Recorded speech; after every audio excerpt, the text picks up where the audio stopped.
Olá pessoal, eu sou Cláudio Luther e o nosso assunto é Revolução Francesa. Essa é a nossa terceira videoaula relacionada a este tema. Nas outras duas videoaulas nós trabalhamos os aspectos gerais e também a França pré-revolucionária e também trabalhamos na segunda videoaula a Assembleia dos Estados Gerais e a Assembleia Nacional Constituinte. Agora, nós vamos olhar para a terceira etapa da Revolução Francesa, que corresponde à Assembleia Nacional Legislativa. Essa etapa transcorreu entre 1791 e o finalzinho de 1792. É um período ainda de instabilidade geral na França. Nós tínhamos uma divisão de opiniões acerca do que era a Revolução e acerca daquilo que a Revolução deveria fazer. Embora já tivéssemos a Constituição pronta e vigorando, determinando monarquia constitucional, isso não satisfazia a todos. E uma boa comprovação de que essa situação não era satisfatória a todos, melhor dizendo, é o fato de que nós tínhamos três grupos políticos bem atuantes e que apresentavam aí opiniões divergentes acerca daquilo que deveria ser a Revolução e os efeitos da Revolução sobre a França. O primeiro grupo que eu quero destacar é o grupo dos girondinos. Não que fosse uma exclusividade, mas o grupo era composto majoritariamente pela alta burguesia. E eu quero dizer a você que a alta burguesia ela caminhava muito próxima do clero, portanto, muito próxima da nobreza, portanto, muito próxima do primeiro e do segundo estado. Natural que ela tivesse uma postura mais conservadora, natural que ela defendesse politicamente algo que fosse de perfil mais conservador, exatamente como nós vamos observar. Essa turma ocupava o lado direito do parlamento e, por ter posturas conservadoras, a partir daí tornou-se habitual dizer que um grupo político que apresente propostas conservadoras seja um grupo de direita. Essa turma era defensora da monarquia constitucional. Portanto, aquilo que vigorava na França neste momento, estabelecido pela Constituição de 1791, era algo que agradava esse grupo, que era o grupo dos girondinos. Nós tínhamos um segundo grupo, que era o grupo da planície, composto por representantes da média burguesia, uma turma então que não estava tão próxima do clero, tão próxima da nobreza, era uma turma mais conectada até com as camadas de base da sociedade francesa, mas era uma turma de postura, digamos, moderada. Politicamente procuravam o entendimento, ocupavam a parte central do parlamento. E a partir daí, sempre que um grupo político busca algo que seja consensual, que seja entendimento, que agrade aí os mais radicais e os mais conservadores, este grupo ou este partido político é apontado como um partido de centro. Agora, nós tínhamos um terceiro grupo que tinha uma postura totalmente diferente destes dois primeiros. Eu estou falando dos jacobinos. Os jacobinos correspondiam à pequena burguesia, portanto uma turma que estava lá bem mais voltada para a base da pirâmide social, tinha uma boa condição econômica, mas nada que se comparasse à alta burguesia, e eram de postura radical. Defendiam a proclamação da República como um elemento concluinte, um elemento de encerramento da Revolução Francesa. Só existiria liberdade, igualdade e fraternidade para todos se de fato a França chegasse à condição republicana de governo, pelo menos era este o pensamento do jacobinato. Os jacobinos apoiavam-se em um lema um tanto quanto violento, mas bem interessante para comprovar o radicalismo deles. O lema dizia: vamos enforcar o último rei nas tripas do último padre. Isso deixa bem claro que os jacobinos não tinham simpatia pela monarquia, assim como não tinham simpatia pelo clero católico, justamente porque identificavam a igreja como um ponto de apoio para o absolutismo francês. A atuação destes três grupos ela foi marcante na Revolução Francesa durante a etapa de Assembleia Nacional Legislativa. E é interessante observarmos também que ao longo dessa etapa acontece uma certa expansão revolucionária francesa, ou uma expansão das ideias revolucionárias francesas que chegaram até outros reinos da Europa, como Holanda, Bélgica e Suíça. E nós temos aí, no finalzinho dessa etapa, uma tentativa frustrada do rei Luís XVI de prejudicar o processo revolucionário.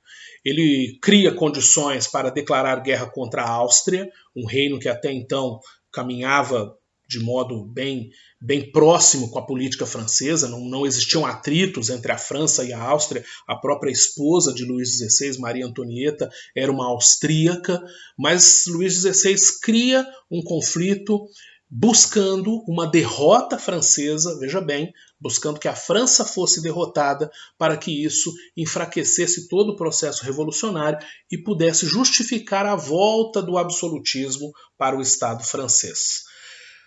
Na intenção de garantir essa derrota francesa, o rei Luís XVI fornecia, claro, clandestinamente, de modo oculto, secretamente, informações que permitiam ao exército austríaco saber quais seriam as manobras militares a serem realizadas pela França.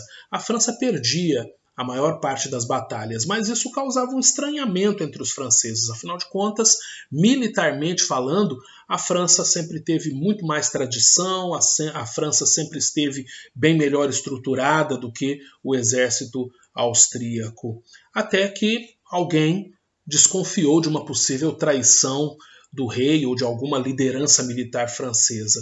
As correspondências do rei foram interceptadas, confirmou-se a traição. Essas correspondências apresentavam informações importantes acerca das estratégias militares que seriam adotadas pelos franceses, e essa traição, uma vez comprovada, acabou permitindo que o exército francês mudasse suas estratégias. O exército começa a obter vitórias e fica então comprovada a traição do rei Luís XVI. Isso deu fôlego, isso deu gás para que o jacobinato radicalizasse o seu discurso, defendendo a importância da república, dizendo que insistir na monarquia constitucional era um erro. A França precisava urgentemente optar pela república. E é justamente aí que nós saímos da Assembleia Nacional Legislativa e entramos na etapa da Convenção Nacional.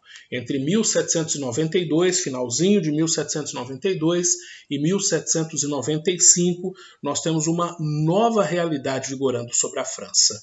Foi proclamada a República. Então nós temos aí a primeira República Francesa, existe a continuidade da guerra contra a Áustria, existe a continuidade da guerra contra outras monarquias absolutistas que tentavam impedir o avanço da Revolução Francesa, e o que nós temos aí ainda é um contexto de crise.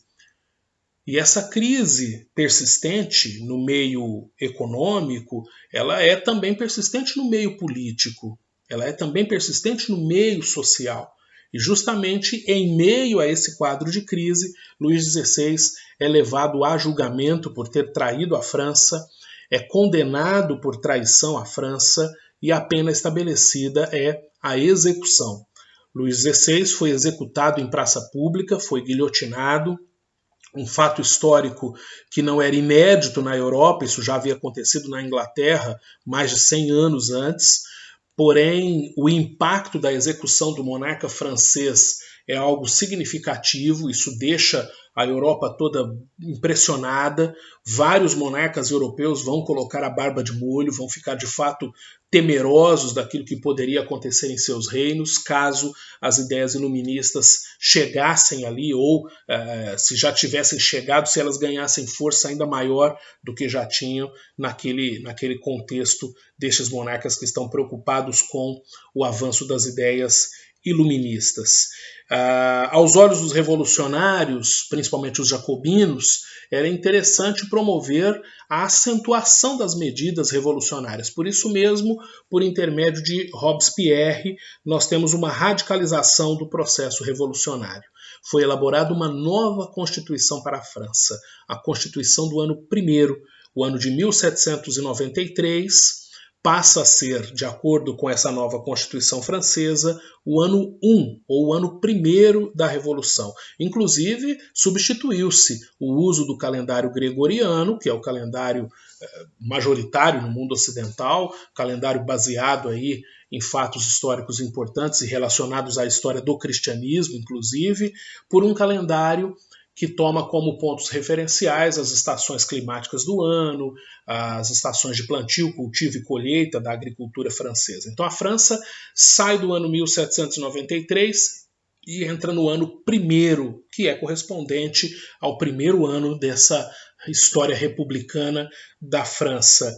A Constituição estabeleceu também voto universal masculino e permitiu a adoção de outras medidas, como a criação dos comitês revolucionários, os tribunais revolucionários, a abolição da escravidão nas regiões coloniais francesas, a lei do máximo, que foi correspondente a um tabelamento de preços na intenção de combater o surto inflacionário. Foi estabelecido também o ensino público gratuito obrigatório, foi realizada uma reforma agrária, ou seja, o jacobinato radicalizou a Revolução Francesa. Mas é importante observar que essa etapa, embora tenha feito coisas interessantíssimas, principalmente para as camadas mais populares, para os menos favorecidos economicamente ali na França, a etapa foi acompanhada de uma violência extrema. E essa violência extrema fez com que a etapa fosse identificada como etapa do terror. Robespierre e outros jacobinos, eles foram responsáveis pela prisão, pelo julgamento sumário e a execução de aproximadamente 42 mil pessoas neste curto espaço de tempo. Portanto, se você não concordasse com o ideal revolucionário jacobino, você corria o risco de ser identificado como um contra-revolucionário, provavelmente seria preso, julgado e executado.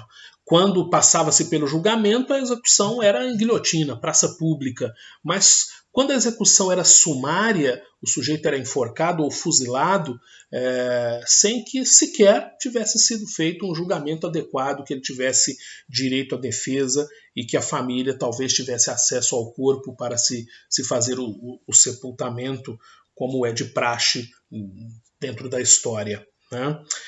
Esse radicalismo todo acaba comprometendo o próprio jacobinato. Por isso mesmo, nós temos um golpe que é o golpe da reação termidoriana. O golpe é aplicado pelos girondinos, portanto os jacobinos são afastados do poder, os girondinos voltam a dar as cartas do jogo e essa última etapa que vai começar agora, a etapa do diretório, ela transcorre entre 1795 e 1799. Inclusive foi elaborada uma outra Constituição, a terceira Constituição elaborada dentro do período revolucionário francês, Constituição do ano terceiro. Aquela Constituição do ano primeiro era de 1793. Agora, a Constituição do ano terceiro é de 1795, o terceiro ano da República na França, o terceiro ano da Real Revolução Francesa, o terceiro ano de acordo com este novo calendário francês. A nova Constituição ela tem como finalidade reverter todo aquele radicalismo do jacobinato e é justamente por conta disso que nós passamos a ter uma nova estrutura de Estado. Um poder legislativo que era composto por duas câmaras, portanto bicameral. Nós tínhamos a Assembleia dos 500, que fazia o papel de uma Assembleia de Deputados, uma Câmara de Deputados, e tínhamos o Conselho dos Anciãos, que fazia o papel de um Senado, portanto era composto por figuras vistas como mais experientes dentro do contexto.